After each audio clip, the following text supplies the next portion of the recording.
Halo guys, Assalamualaikum, salam sejahtera buat kita semua. Kali ini Mimin akan membagikan kisah tentang akhlak tercela. Ini banyak pelajaran tentunya yang bisa kita ambil dari kisah yang nantinya akan Mimin sampaikan. Untuk kisah yang pertama tentang jatuhnya kemuliaan sang pendeta. Pendeta Barsisa adalah seorang ulama masyhur di zaman Bani Israel. Dia adalah seorang hamba Allah yang sangat baik.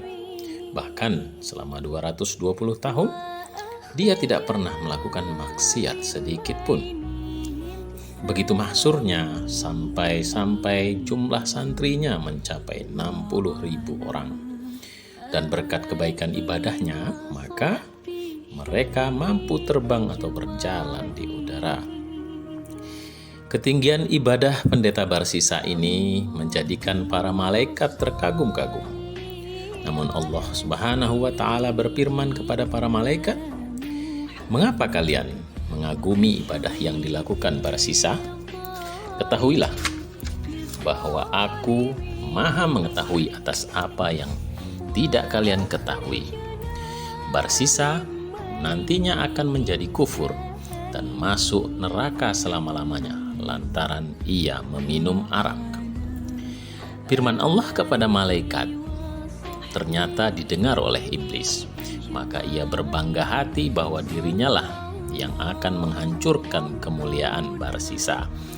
Lalu iblis mendatangi tempat pertapaan Barsisa dengan berpakaian layaknya seorang ahli ibadah. Pakaian tenun yang dikenakannya menyebabkan Barsisa menaruh perhatian kepada iblis terkutuk itu. Lalu ia menyapanya, "Hai saudara, siapakah saudara ini?" kata Barsisa. Kemudian iblis menjawab, "Aku adalah seorang ahli ibadah. Sengaja datang untuk menemanimu beribadah kepada Allah Subhanahu wa Ta'ala." Kemudian Barsisa menyaut, "Barang siapa yang beribadah kepada Allah, niscaya Allah akan mencukupi keperluannya." Kemudian iblis duduk beribadah hingga 3 hari 3 malam tanpa makan dan minum dan tanpa tidur.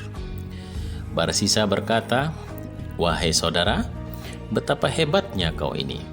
Padahal aku telah 220 tahun beribadah, namun tetap saja tak mampu meninggalkan makan dan minum." Kemudian iblis menjawab, "Aku pernah melakukan dosa besar, sehingga setiap mengingatnya, aku tak bisa tidur serta lupa makan." Barsisa menjawab, "Bagaimana caranya agar aku bisa beribadah seperti saudara?"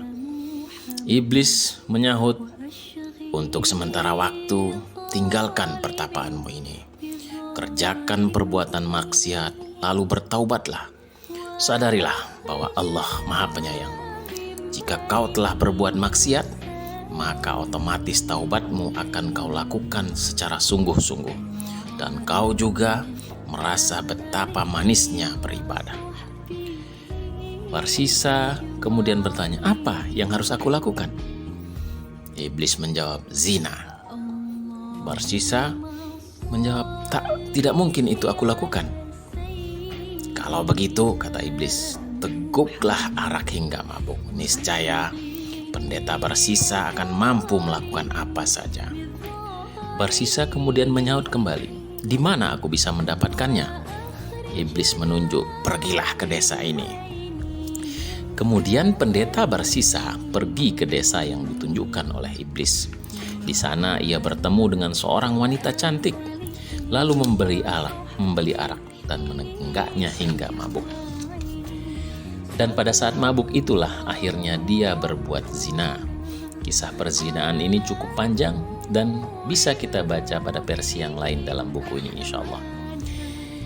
Setelah Barsisa berzina dengan wanita tersebut, suaminya memergokinya dan langsung memukuli Barsisa hingga hampir mendekati ajal. Al-Kisah akhirnya pengadilan memutuskan bahwa pendeta Barsisa harus menerima hukuman jilid atau rajam 80 kali atas pelanggarannya meminum arak, serta 100 deraan sebagai hukuman atas perbuatan zinanya. Lalu disalib.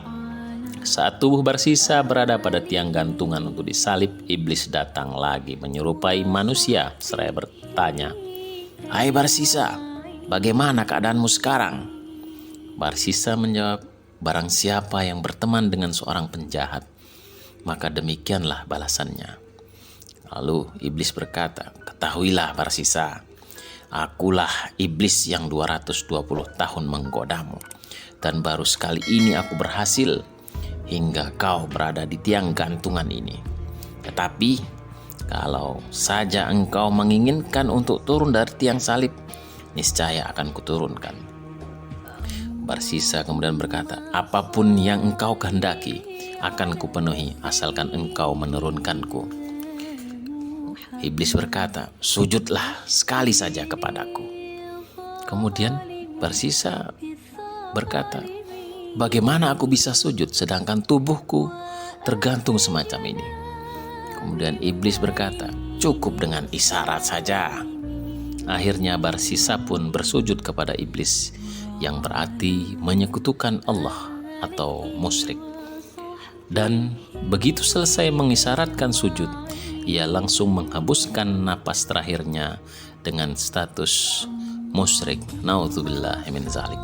Demikian cerita atau kisah dari seorang pendeta atau seorang alim ahli ibadah yang bagaimana begitu dipuji oleh malaikat, namun Allah Maha mengetahui bahwa ia akan mati dalam keadaan musyrik. Semoga kita dapat mengambil pelajaran dari apa yang sudah kita dengarkan. Demikian guys, terima kasih sudah menonton kisah dari kisah-kisah tercela yang penuh dengan makna. Semoga dapat bermanfaat bagi semua. Assalamualaikum warahmatullahi wabarakatuh.